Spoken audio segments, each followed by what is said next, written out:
Hey, how's it going? It's World Breach number 14. Thanks for showing up. And I'm Sean from this channel, Sean Hunts Monsters, where we're going to discuss the files that can help you escape the cage that imprisons your mind. Thanks and gratitude for everyone who's liked, shared, and subscribed. And you are actually helping against the battle against the forces of darkness. So thank you very much for that.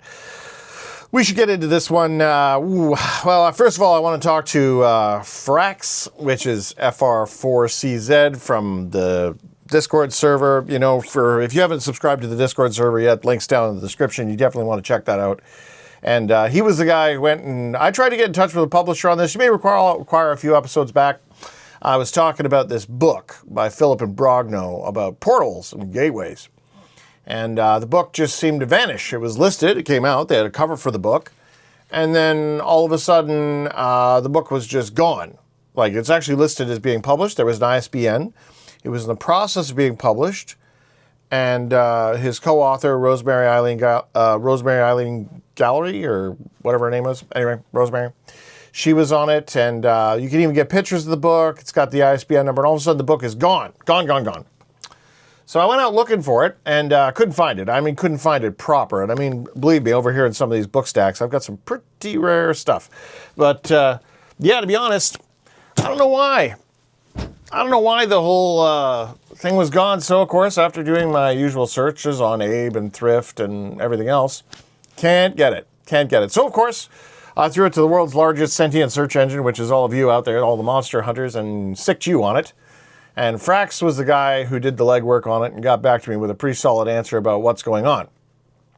So it seems that Philip imbrogno, this is kind of interesting. So there was a big controversy. Like, if you do a search for Philip J. imbrogno and you put controversy on the end of it, you'll come across this. Now, this is just sort of a synopsis here from one website. The information provided by imbrogno on his website claimed that imbrogno holds an undergraduate and graduate degrees in physics, astronomy, and chemistry from University of Texas and MIT.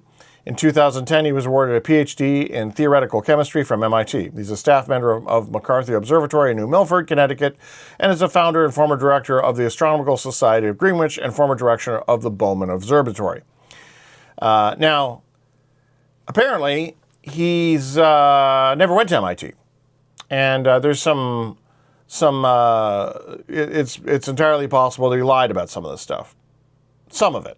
He said he was a Green Beret. Turns out he wasn't a Green Beret. Apparently he was some kind of like medic in Vietnam or whatever. And so there was some, you know, his resume was a little bit too polished.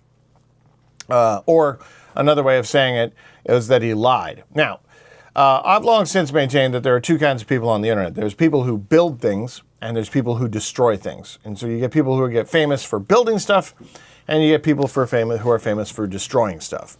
And it's much, much easier to destroy things than it is to build things. Now, Rosemary E. Guiley was her name. And she was working with this guy. And there were some interviews with him on Coast to Coast AM. If you're not a Coast to Coast AM member in their section where you can download their shows, I recommend that. But Rosemary Eileen Guiley was a contact, like she worked with the CIA. She was one of these people who was heavily involved with this. And imbrogno and her had some kind of a falling out. And it was all claimed that this is all because he lied on his resume. And this discredited his work. And for whatever reason, these people lie. And this gives the paranormal field a black eye. So that's interesting. Now, everyone, of course, throws up their hands in disgust. Goes, oh my God, I can't believe this guy lied. I can't believe he did that. You know, he's gone and done these things. Oh my gosh, this is terrible, terrible. Oh, the disgust. Well, you know, first of all, it's all relative. Philip imbrogno's not on the Epstein list, number one. But let's take a second and think about this now. Like, there was that other guy, you know, Bob Lazar. And they said he never worked at Area 51, and he got discredited even though he's, like, you know, working with George Knapp, and George Knapp has, like, a lot of government connections and CIA handlers and things like that. So, I find the timing kind of interesting that he comes out, he's literally coming out with a book on dimensional portals and gateways, and all of a sudden he gets so discredited that the publisher pulls the book deal. The book is never published. His co-author, who we know reported to the CIA, suddenly cuts all ties with him. And she wanted access to all of his research. I mean, he talks about it in a couple of his interviews. And then all of a sudden, he gets completely just attacked, character assassination, and he's put down. The guy winds up withdrawing from society, doesn't do any more interviews, doesn't do any of that stuff. Because he's got caught. He got caught dead to rights. Now, the thing is, though, I mean, at MIT and all these places, they don't talk about, well, like, that's got nothing to do with any of the research he was doing. You know what I mean? It's like, if I said I was married for 20 years and then you found out I wasn't married for 20 years and I was a theoretical physicist, how would that affect my theoretical physics? You know what I mean? And the whole thing seemed a little bit hit piecey to me. The whole thing seemed a little bit weird. Now, did the guy lie? Sure. But I'm sort of one of these people that, you know, I will look at the information that I'm getting, and I don't care if it comes from one of those singing, talking bass fish, you know, that like flap on the wall. If you got winning lottery numbers from that fish, would you play them? Well, yeah. You know what I mean? Like, so this guy, he lied on his resume, and so consequently everybody has gone, oh, he's lied about everything. He's just doing this to sell books. Which on the surface of it, that, you know, kind of might seem to make sense, but nobody's getting rich doing this, right? Nobody's getting rich investigating the paranormal. There's a couple of huge YouTube channels that are probably doing pretty good with it, but there's like 3 or 4. And those guys have been at it, like, you know, like AJ with the Y-Files, and like even Area 52 is like a way better site than anything I could put out. He doesn't even have his membership where it could be. And he was a magician who had millions of followers, and then he got into this UFO thing. You know, Jesse Michaels, all these guys. Jesse Michaels financed a lot of this stuff himself because he came from a good financial background. So, working in the finance field, he wasn't like a silver spoon kid or whatever, but I'm just saying that he's, you know, like nobody's getting rich doing this. So what's the motivation? You know, what's the motivation here? He wants to sell books. He wants to be famous. Okay. Well, why not lie in a better field? Well, because, you know, the UFO guys are essentially stupid. Well, no, anybody who knows anything about this knows that these people are pretty rabid investigators. Like, these are people who are trying to chase down the truth. And to see how he was like, there's something weird about it, you know what I mean? He's trying to come out with this book, talking about dimensional portholes, and all of a sudden, he just gets murdered, right? Like, it's a very, very strange sequence of events. It seems like something is just wrong with it. Now, there's a guy, I'm typing in his name now because I'm trying to remember his name. When I'm filming this, it's pretty early in the morning. He wrote a book called The Interdimensionals. I've got it. The book is kind of hard to get through. It's not the best written book in the world. Like if you want to try to, you know, look at who's involved with this stuff. The FBI agent who was involved with it, I got to find his name here now because I'm thinking of it. It'll come to me. But it's called The Interdimensionals. And he's got his own ideas. And this was the guy who was the FBI guy who got called in to do the 9/11 thing, to do the 9/11 investigations. And he wrote a book, and he claimed that he was the first X-Files guy. He was the first X-Files FBI guy. And then you find out that he's sort of like, no one really talks to this guy because his theories are really out there. You know, David Paulides spoke with him, but even David Paulides now, he's just starting to get mainstream a little bit. He wound up on talking to Ross Coulter there just recently. So these certain individuals, it's like there's an Overton window that's outside the Overton window. It seems like there's like things you're allowed to discuss. You're allowed to discuss ghosts. You're allowed to discuss the Loch Ness Monster. You're allowed to discuss UAPs and these things you see in the sky. And they kind of focus in on that. They want you to kind of get really tight in on that. But when you start talking about interdimensional gateways, everybody starts getting really excited about that. Like there's this weird push away from that. And anyone who's involved in the field will see this. So when you look at the whole, look at it as a whole, okay? The gateway theory And even classic examples, Ashton Forbes, right? MH370 guy. He was brought on to a podcast and just eviscerated, even though what he's saying is essentially true. He's just trying to get to the bottom of it. He's an IT guy.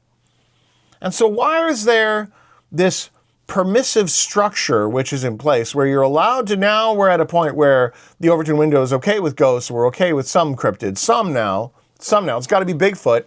If it's a small one, it's a juvenile Bigfoot, right? But we can't look at the fact that quite obviously there are interdimensional gateways that are occurring. A Tear in the Sky, perfect example, that documentary.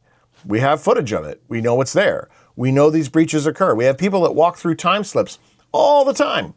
Happens. Multiple reports of this stuff. Consciousness is a bigger deal than what we imagine it is. So if we know this, what does this mean? Like what does it mean if consciousness and interdimensional gateways and these processes are more real than some of these other like UFO theories, and yet we don't talk about those? Well, that would be a different form of repression. You know what I mean? They'll overwhelm you and fire hose you with this, Steven Spielberg's new disclosure thing, and they make it all scary. But it seems that everybody in the field, from Chris Bledsoe right the way down, they are all beginning to talk about this has got a lot more to do with an interdimensional hypothesis. And I think that Philip Imbrogno was one of the first people that got smoked with this. Now, did he lie? Yeah, for sure. He probably lied. But I mean, so what? Who cares? What, have you listened to the other stuff he said? I mean, there's a lot of stuff that he looks at where he's talking about, geomagnetics and these theories he's got. What possible reason could he have to, he's not getting rich by this. Nobody's making big money on this. He wants to be a name in the field. Sure, who doesn't? But I don't know. There's something that feels weird with this hit piece. And you just take this guy, take all of his work, take his research, and cast it aside. Just because he lied on his resume? I don't think so. That seems like a pretty convenient way to just turn off an investigator who is maybe on the right track. And the best part is all the best lies are mostly true, right? Well, he did lie on his resume. Okay. So, well, he's a scumbag. Well, again, Epstein files. If we're going to play like the you lied once thing and you're a scumbag and you can't trust anybody who's a scumbag, well, there before the grace of God go I, judge not, and all that kind of stuff, So, I don't know. There's something weird about it. I still think you should pick up his work, and I think you should check it out. Listen to his interviews. The guy is on to something. And there's something that was going on there, and all of a sudden, what we do know for sure is that he was like absolutely just struck down just as he's coming out with a book on interdimensional portholes. Timing. Timing is everything. So I found that to be pretty interesting stuff. And it sent a message. It sent a pretty chilling message out there. Because you got to bear in mind, anybody who's in this field and who's working on this stuff, you can get smoked like really quick. All they got to do is turn the power of the internet on you and that's it. And I mean, it's been done and done and done and done. There's so many people, even, I don't like to get political on this show, but you look at Donald Trump, right? In the first time Donald Trump ran, the Pope came out against Donald. The Pope came out against Donald Trump. Everybody came out against Donald Trump. I mean, you cannot go on any browser right now, type in his name and just type in Donald Trump. You won't get a single positive report. Not one. Not a single positive report. Now, we're not going to get into the fact whether or not he's a scumbag. Sure, okay, whatever. Maybe he's a scumbag. Look at Hitler. Hitler was one of the biggest scumbags in history. And yet, he was loved by millions. There's crowds of people cheering for the guy. So, I find it very strange that you can go online, and even if Donald Trump is a scumbag, and people say he's the next Hitler, which he's not, but, I mean, there's only one Hitler. It's Hitler. and that's it. And he died in Argentina, which that's a totally different, that's a totally different ball of wax. But anyway, look into how, side note, look into how they verified Hitler's death. And that'll tell you everything you need to know about whether or not Hitler died in that bunker. Like, how did they know? Oh, well, they found his body that was burned to a crisp outside the bunker. Oh, well, who verified that? It was a Nazi hunter, right? Like one of the regular guys? No, just go check it out. Go check out how they verified Hitler's death. Never mind anything else. Just look at the guy who verified his death. That's all I need to say about that. But getting back to this whole Donald Trump thing, like, it seems to me that there's this Ben Bendikia's Media Monopoly book. They talk about everything you see and hear is being controlled. Democracy is controlled by media, and we're being 100% controlled. We're being farmed. And the more you get into this, the more you begin to see that we're being farmed. Maybe we're being farmed by, cancer research. Classic example. There's no money in a cure. Oh, that's horrible, Sean. How could you say that? Well, because there is no money in a cure. You know how many people cancer employs? Here in British Columbia, we've got a safe injection or safe drug policy. We have for a while. I think they might have turned it off now because it's basically destroyed the place. But you know how many people are employed by the Mental Health Act, by having addicts? It's a farming process. Once these people are addicted, and then they need care, and they need care homes, and the government pays for it, and it creates this infrastructure that is in place. We're being farmed. And that is what is happening with, we're doing it to ourselves. The drug companies are making us a prescription population. That's what they're doing. We all know it. We've got a diet that tries to make us all into diabetics.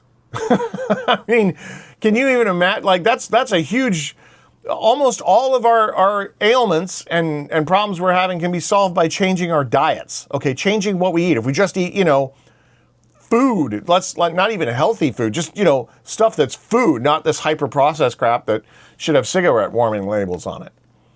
So when you look at it as a whole, and you see that, unless you've got the kind of resources where a guy like Donald Trump does, where he could stand up against that, and he almost got taken out. A bunch of stuff happened to the guy, and yet he still managed to get in there. So if you don't have those kinds of resources, what about all the other people that just got destroyed? Just got wiped out. Somebody said the wrong thing, or they tried to stand up against the wrong person, and everything they had was just taken from them. Why? How? By media control. And that's the world we live in now. That's the world we live in. And it makes me really suspicious with this Steven Spielberg movie. And everyone's talking about, disclosure, and it's like the partial truth. And they all are shifting focus towards extraterrestrials and aliens. They're all shifting focus onto that. Why exactly are they doing that? When guys like Jacques Vallée and everyone who's been in the field for a long time believe that it's not an extraterrestrial hypothesis, we're talking about something that's an interdimensional being. And you look at, the Bermuda Triangle reports, Flight 19, the missing 411 phenomenon. Clearly, these people are they're disappearing. They're leaving this reality. They're going through some kind of a world breach. And if you look at what all the secondary evidence would have to be, that has to be true. There has to be something to that. And yet, when you get somebody who gets close to it, this YouTube channel I'll be amazed if I ever make a buck from this YouTube channel, really. I enjoy it. It's great. That's not what it's about. I've never really been about the money. But what I am about is trying to get you to wake up and be like, hey man, there's something going on. Something very real that is happening, and we can see the bodies fall when they get close to the truth. So hey, we're just having fun out here. We're monster hunting. We're having a good time. We definitely don't want to say any of the bad words that you can't say on YouTube. We can't talk about, now we can talk about the Pizzagate thing because we know that Pizzagate was a real thing. And yet it came out years ago. People tried to talk about it. Out of the Shadows documentary, which I've linked to before. And all of a sudden now it's back in the zeitgeist and everyone can talk about it. Why are we letting these people decide what we can talk about? Why are we allowing ourselves to be controlled by these validating forces? You don't need that. You don't need that. You need to be a radical individual. You need to remember that you as an individual are sovereign over you. and your beliefs and what you believe. Now, if nobody else believes what you believe, so what? And incidentally, that's not possible. You may just not know anyone who believes what you believe. Because for a long time, I thought nobody, I came to this conclusion about this world breach thing, and I thought, wow, that's the craziest thing ever. Until you start doing some reading and research and you realize everybody who's anybody in the field who's been in this for longer than 20 minutes goes, yep, there's a world breach going on. That's what's happening here. So how do we use that? How do we capitalize on that? How do we tie into that? How do we make that a benefit for us? Is there a benefit for us? I don't know. There's a lot I don't know. But what I do know is that Philip Imbrogno was coming out with a book that was talking about dimensional portals, and he got massacred out of nowhere, just got crucified. And then he's basically gone, had to be a recluse, and I can't really blame the guy. You get caught red-handed, and you know that they're going to use this to destroy you? You made a mistake, and now you're screwed. All your research, everything you've talked about, it's useless. Nobody listens to it. I think you should listen to it. Check it out. Check it out with a critical eye. See what's going on. Check out the skull experiments, right? Check out what is happening here, because there are things that are occurring that don't get permission from the mainstream. There are things that are occurring that are not validated. That is what Fortean phenomenon is. Charles Fort himself talked about how science was nothing more than imagination control. Now, I'm not saying that you should just, have your mind so open that your brain falls out. Of course, you have to have some kind of critical eye on these things. You have to look at it for validation, stuff like that. But when you look at books like The Secret Life of Plants and start looking at how that consciousness interacts, if any of that stuff is even 50% true, I mean, holy cow. The guy who invented the lie detector, they love to talk about him, but they won't talk about any of his other research where he's saying, oh yeah, plants are conscious. They don't do that. Nope. So, yeah, first of all, I think that it's amazing that Frax went and did this, and he got that research done. Thank you, man. Seriously, thank you. Or woman. I don't know what your gender is. But thank you. I'm going to say it's male because, my audience, according to YouTube, is 100% male. So thanks, bro. But I don't think we should just disregard everything that went on there. It's a tactic to give you so many choices and to give you so much conflicting data that your brain begins to recoil. And that's what I think is going on here. That's what I think is happening to people who investigate this phenomenon. Don't fall for it. Don't fall for it. Take a step back. Take a sigh. Understand that, yeah, the guy lied. Probably shouldn't have lied. But even if he did, he lied about something that was not related to this research. He's not trying to mislead anyone. Right?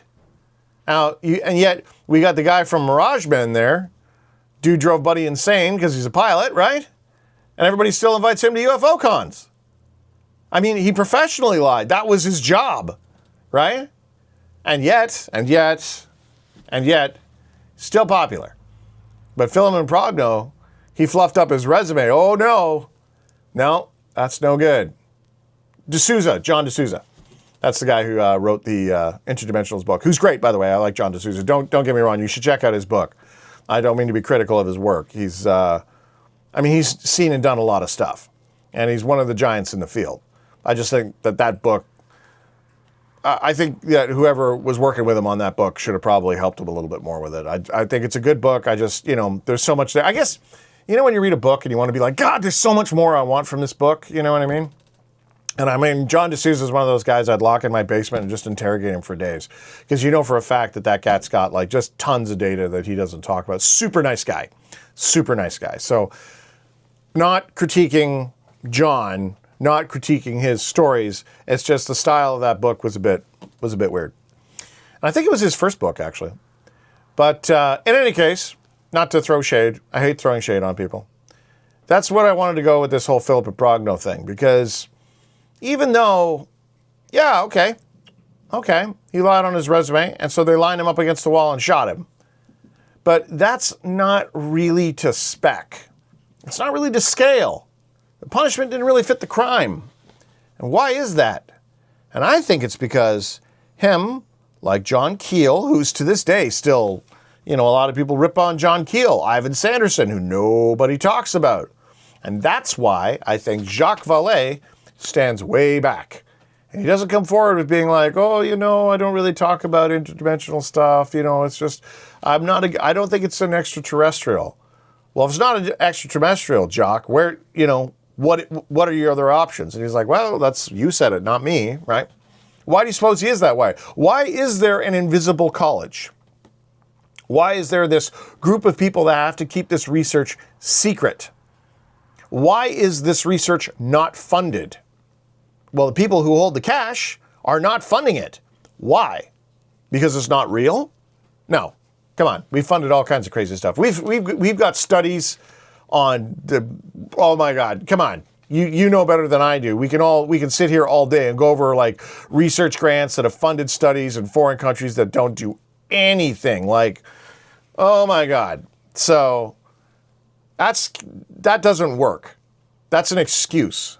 And there's something else behind this. You know, quite often I'll judge a man by his enemies just as quickly as I'll judge him by his friends. So I just wanted to touch base on that. And again, thank you, Frax. And go get John DeSouza's book. It's a good book.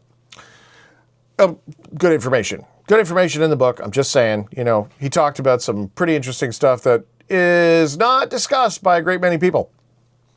Anyway, let's get into some other news here. We got mysterious symbols spanning the globe, hints at a lost civilization 38,000 years old. Now, do you remember the other week I was talking about that guy who was saying that the erosion marks on the Sphinx could kick, or on the pyramids, could kick the pyramids back to like 40,000 years ago? Well, everybody came out and just murdered this guy. Okay, everyone's coming, oh, it's his own theory, and he believes in UFOs and ancient aliens. Oh, it's garbage. All that is crap, and they just attacked the guy. And so now, you know, this is why Graham Hancock, he was the first guy out. They're like, don't do a Graham Hancock, because, you know, they'll tie you to the wall and shoot you. For centuries, mainstream archaeologists have dismissed the idea of an advanced civilization that existed long before modern times. Just dismissed it. Now, an independent researcher has uncovered a paradigm-shifting evidence of a lost civilization that had sophisticated code through geometry, symbolism, monument design across the globe to preserve its knowledge ahead of catastrophic events. Matthew LaCroix. Now, if you haven't listened to Matthew, he's a pretty good guy. He's been on Danny Jones. He's done that whole circus. But Matthew has told the Daily Mail the discovery sparked by a recent find in Egypt links symbols across continents dating back to 38 to 48,000 years. So now, here's the thing. We get these guys who talk about this, you know, like 40,000 years old. We talk about, you know, we know this stuff happens. And this is something else that really bothers me. We'll have an event that occurs, which is ongoing, like, say, the Black Knight satellite, which is a satellite, I believe it's in a polar orbit, which existed before there was satellites. And Jacques Vallée found it. That was what kind of brought him into the whole thing. And he came forward with it, and they crushed his research. They confiscated everything. They wouldn't talk about it, this Black Knight satellite. Now, that's pretty weird. You know what I mean? And then when you consider, well, you know, that's just an anomaly. What, like Phobos? This moon that's not a moon? Nobody really knows what it is? It's in too low of an orbit? It's really small? Looks an awful lot like some kind of space station? A lot of weird structures on it? There's a tower that's like half a mile tall on Phobos? You know? What about that? Oh, look over here. No, wait. Whatever happened to the Black Knight satellite? Whatever happened to that? Is that still going on? Is that still a thing? Oh, yeah. Yeah, it is. But nobody talks about it. They took some pictures of a space blanket and went, oh, see, it was a space blanket. Are you kidding me? How high do you got to be to believe that? A space blanket, bro? Come on. Come on. So you got to think, since we've got these monumental structures, and we know that consciousness is one of these instrumental things that is being repressed right now. They're all trying to control our consciousness. And we know there's world breaches. Do you suppose it's possible some of these ancient civilizations knew about these world breaches? I'm going to say yes.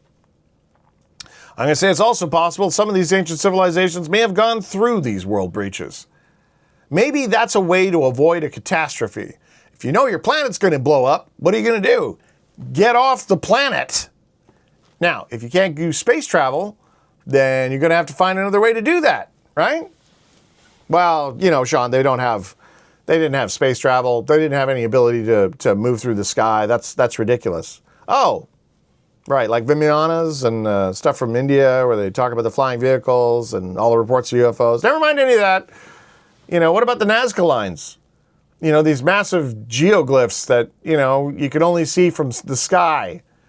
And the explanations that these guys give for things like the Nazca lines are just, I mean, how high do you got to be to believe this? And because the guy's wearing a lab coat and he's got a bunch of letters behind his name and he's been endorsed by some ivory tower, a bunch of putzes who've never done anything, they've never existed in the real world. They went to school to go to school to go to school, now they work at school. And they're going to tell you what reality is?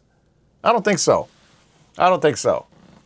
What we got here is we got a bunch of glyphs that are in the desert. You can only be seen from the air. That were made to be seen from the air. So that means that somebody somehow was either trying to communicate or talk to or you know, be involved with, or maybe was able to get into the sky. How hard is this? What if it wasn't a ship? I mean, we talk about out-of-body experiences. We know it's a real thing. You probably know somebody that's had an out-of-body experience. Guys go into, you know, anesthesiologists and stuff. There'll be people go under and they get out of their body. They see everything that's going on in the room. They can travel. Monks have been doing it. That seems like a pretty good reason to do the Nazca lines, doesn't it? Not to mention the fact is you got like the use of psychedelics and these like drugs that change the frequency of the mind, and suddenly you've got consciousness slipping from the body. There's something more going on with this. And this could be a reason why that now they're talking about dream engineering.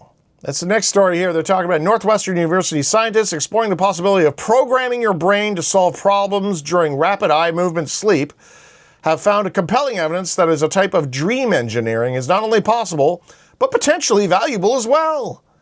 The team behind the sci-fi sounding research suggests the ability to engineer dreams for problem solving could motivate other researchers to take dreams more seriously as a tool for improving mental health and well-being. Oh yes, yes, that's what I will do. I want the current profit model to get involved with dream management. When we've already seen that there's 4% of the population who can't even visualize. They're going to take your dreams. They're going to market your dreams. They're going to try to profit from controlling your dreams. And once they control your dreams, man, that's the end of it. Like, that is the end of it. If they can control your dreams, I mean, every single holy book, when you look at the, you know what I'm talking about here, all right? Dreams have been a standard part of humanity since the beginning. And to have these people now talking about how long before you're going to get Levi's commercials in your brain? That's like the holy grail. If they can come up with a system to broadcast dreams and broadcast visions to people while they sleep, oh man. Like, what can't you do with that? That's true Black Mirror horror show kind of stuff going on there. And I, for one, I'm not a fan. Not a fan of this kind of stuff. But why, you know, clearly everybody's concerned about mental health and well-being. That's why they're doing this. That's why our diets are completely shot. That's why drug companies are doing this. You know, if you're like me, aren't you pretty sick of being lied to? Really? Like, we get lied to so much, we sort of expect it. As long as something is mostly true, we're like, well, it's kind of true. And then we get so frustrated with all the lies, they catch some guy like Philip Imbrogno, who told like a minor white lie on his resume, and then we're just happy to murder that cat. And the 10-minute hate. Why? Because we're angry. We're angry and we don't even know why. Because we're lied to every day in every way by the people we trust to educate our children. So, maybe you should trust them to educate your children. I'm just saying. I'm just saying. There's a whole lot of books out there in the world. And once you know how to learn how to read, there's no reason why you can't self-educate. Make it a habit. Make it a habit. Get into what you need to learn, what you need to learn. Follow your dreams. I'm not saying you should like quit your job, go move to Tibet. Mind you, if you do that, I mean, you're called to it, I suppose. Sucks to be poor in those countries, I'm just saying, you know. But there's some weird, wild stuff in this world, and it is a hell of a lot more than just being meat slaves working to pay off our credit. All thanks to this indentured servitude that's coming from, you know, interest payments. There's something else going on. You know it, I know it, everybody knows it, and they're trying to tell us that it's not true. Now, U.S. President Donald Trump is now hinting once again on disclosure. Disclosure. We're going to disclose some stuff about UFOs. Yeah, okay, bro. U.S. President Donald Trump said he will direct U.S. agencies, including the Defense Department, to begin the process of identifying and releasing government files on aliens and extraterrestrials. He asked if he also thinks aliens are real. Trump answered, well, I don't know if they're real or not. Then a few hours later, he posted on Truth Social that based on tremendous interest shown, he will seek the release of files related to alien and extraterrestrial life, unidentified aerial phenomenon, and unidentified flying objects, and any and all other information connected to these highly complex but extremely interesting, important matters. Okay. What about the interdimensional stuff? I mean, not to be specific, but at some point we're going to need to go, hey guy, you know, if these guys are moving faster than light, and we know for a fact that because of how these machines move, they have to be time machines, which means they're moving through time, which means they're coming from essentially another dimension, okay? Like the minute you got time shifting involved there, things get really wild. So, why now? Why now? Oh, because there's interest. Right. Okay, we can't even get a straight answer on the Epstein files. We can't get a straight answer on JFK, man. We can't get a straight answer on 9/11, man. And you're going to tell us that you're going to release all this stuff on UFOs because it's aliens. Aliens. Well, there's outworld creatures, to be sure. And there are people that have been abducted. There are people that are online now. We can connect through the internet. We can see this stuff. And if you're one of these people that have had these experiences, I encourage you, please come to the Discord server, Sean Hunt's Monsters. Come find us. And we want to talk to you. We want to hear about what you got going on. Now, some people were asking about the Help Wanted section. And the way that works is our server has a bunch of, everything's location-based. So if you're in, like, say, Delaware, you go to the Delaware forum and you can go in there, you can read all the stories in your local area. But rather than being, like, creature-based, it's location-based. Because there are so many events that are occurring, you basically just have to log in and you'll see that, holy crap, the area I live in is littered with stuff.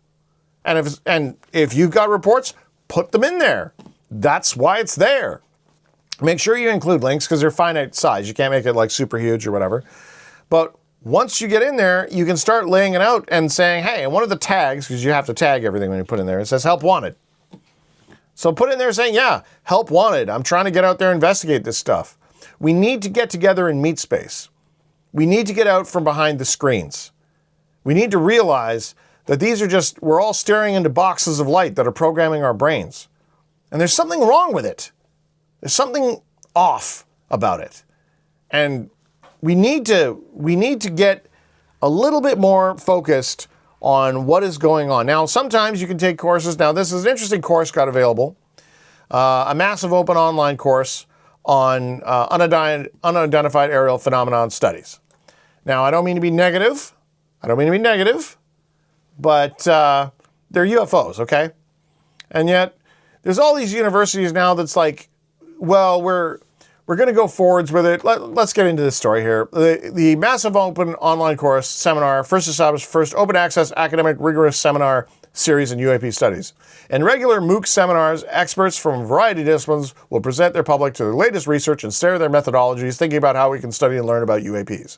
Members of the public will gain insights to what SUAP's experts' current ongoing research reveals about the nature and mystery of anomalous phenomena. Sometimes you start to get a little bit cynical. Sometimes you look at this kind of stuff and you're like, you know, you have to keep looking at their data to see what's real.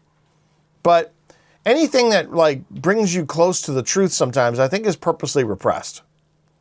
And the fact that they changed it from, why did they change it to UAPs? Why did they do that? Why aren't they using the term UFO anymore? I mean, it's a perfectly good term, still got 3 letters. There's no reason for you to change that from UFO to UAP. But they did that. Why did they do that? Blah, blah, blah, well, you know, why? Why? Is it because you lied to the public for generations? Was it because you destroyed people's lives over it? Is that why? Because it seems to me that that doesn't seem to jive. We forget everything. We just leave it in the dust. Black Knight satellites. Is that still up there? Yeah. We're not talking about that anymore. What are the people that went missing? They're still missing, but we get moved on. We just keep moving forwards. And now when by opening the book on UAPs, they closed the book on UFOs. Oh, that was back in the old days. Just like spiritualism. Oh yeah, all that stuff they were doing that the Nazis almost used to take over the world with. And, you know, even to this very day, presidents use it in order to make drastic decisions. And yeah, all these wars and events that happen all over the globe, we put it on these spiritual problems, and we keep finding the rich and elites doing strange rituals, worshiping ancient gods. Yeah. Yeah, clearly spiritualism is like crap. No, man. Like, the information that's coming out now is getting so twisted that there's something more to this. This goes all the way back to the Eleusinian mysteries. There's some research that's come out here. For centuries, the Eleusinian mysteries have hovered between history and heresy, a major Greek initiation rite that everyone knew was transformative. Yet no one could describe in detail without risking severe punishment. Now, a newly published study is taking aim at the mystery's most tantalizing loose end. What exactly initiates the drank?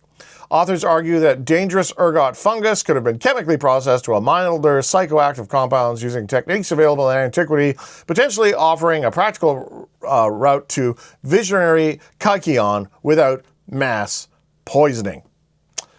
So, yeah, they were just high. All these people, they got high, and that's what it was. And we think that it was just, you know, they were eating LSD from ergots. Yeah, that's what that was. So they talk about it, but they won't get right into it. They won't talk about how, like, why is it that people are meeting the same entities, getting the same information? You know what I mean?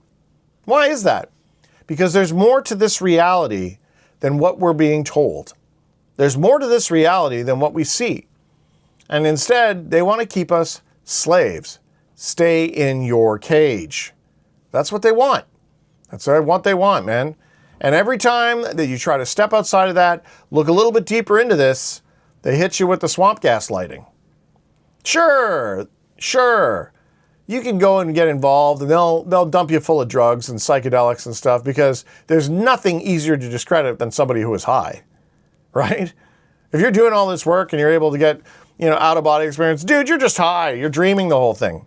Doesn't really jive. And you can't dream things. You can't dream physical evidence. You can't dream, well, animals being chopped up, for example. 7 serious animal slayings have occurred in Mexico. A Mexican community is on the edge following a series of mysterious animal slayings that have sparked speculation that the infamous chupacabra, I love that. Yeah, we find these animals drained of blood, so we'll give it a cute little name like chupacabra, could be on the prowl. Hey man, these animals are getting butchered, okay? So something's happening to them. According to local media reports, a strange spate of incidents in the city of Tenebo started earlier this month when a resident woke up to discover a staggering 10 of their turkeys had been killed by an unknown predator. Operating in silence, the creature left the butchered birds with precise wounds and seemingly drained them of their blood. That's weird, right? Kind of weird there. And you look at that and be, well, it's some dead birds. No, yeah, it's some dead birds. But 10 of them? All drained of blood? Vampire bats? And there's more of these attacks going on. Why is that happening? What is going on there? Who's taking that blood? How long has this been going on? How long has this been going on for? And yet, we just keep changing the channel.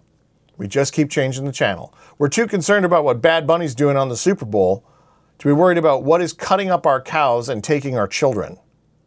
Think about this. It makes no sense whatsoever. It's all a psyop. And now we've got Griefbots. This is probably the rise of Afterlife companions, Griefbots. A new technology, this is beyond nuts. A new technology is quietly moving from scientific into the grief industry. That's just, wow, the grief industry. I mean, thanks for making my point for me. The AI Griefbot, or Deathbot. These systems use personal digital footprints, text, voice notes, visual, social media posts to create simulations that let people converse with the deceased. In many ways, Griefbots are a high-tech evolution of the seance, where mediums claim to summon voices from the beyond. Algorithms are now reassemble them from data. That just, wow. That, you know, I don't really have to do much with that. That's so obviously crazy pants, it's not even funny. For many grieving people, the draw is obvious. In the painful days after a loss, a Griefbot may feel like a lifeline. One last opportunity to hear a familiar voice, ask lingering questions, or avoid the emptiness of silence. Proponents frame this as comfort technology, suggesting it could ease the hardest moments of mourning. This is the worst application I have seen of AI. This is terrible. I mean, wow. You know, first of all, to compare, and they come right out and they compare it to a seance. Like, this is, I mean, where do you go with that? You know, like, where do you, how do you even get, how can you possibly think that's a good idea? I mean, there are people who have stillborn babies, like babies that are born dead, and you get these dolls that you can have made that look like the dead child, only it's just sleeping. And you can put it in the crib and stuff so you can help you process that. That's messed up, okay? That is messed up. That is as messed up as taxidermying your pet. Like, people who taxidermy their pets, my cat died, I taxidermy, now he's sitting in the corner. No, man, no, that's not healthy at all. Like, I don't need a doctor to tell me that. That is just, on its face, that's kind of crazy pants. Stop it. Don't do that. It's nuts. If you want to have an AI, that's great. Have an AI system. That's awesome. But for you to play Let's Pretend that my dead kid is like, no, man, that's, you're giving like massive, not to mention, you know, if you, like, I don't know, is that anthropomorphizing when you make like a robot your mom and then somebody else has got control of it and suddenly your mom is telling you what to buy while they're influencing your dreams? No, man, no. Like, draw the line. Buy a motorbike, get out, touch grass, touch a lot of grass. Touch grass as you're running away from that.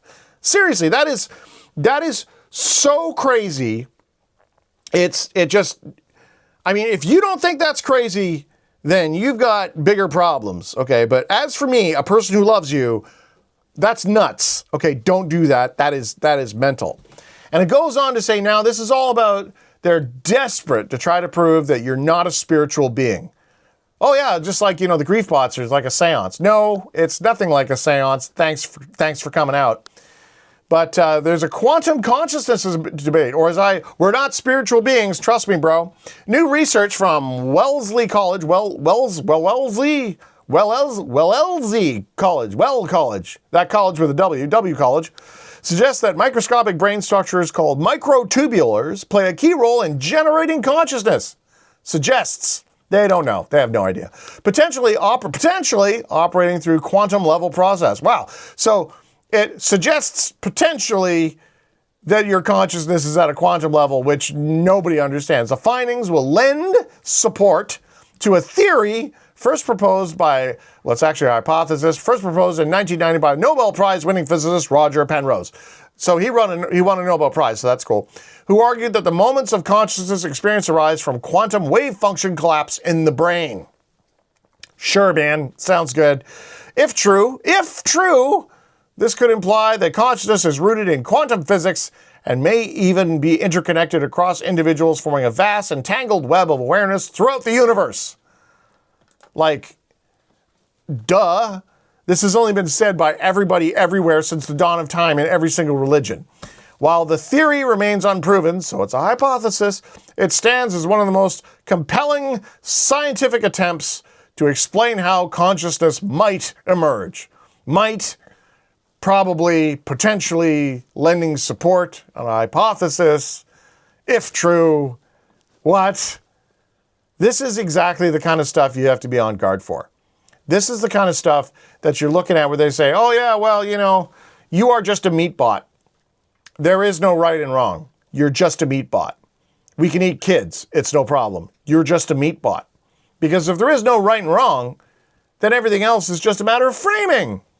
That's all swamp gaslighting. There's definitely no like outworld or interdimensional consciousness or powers of good and evil or loosh farming or any of that stuff. No, no, no. That's just crazy talk. Well, I personally think that if you're talking to a grief bot while you're having your dreams programmed, I'll take my crazy talk over that any day of the week.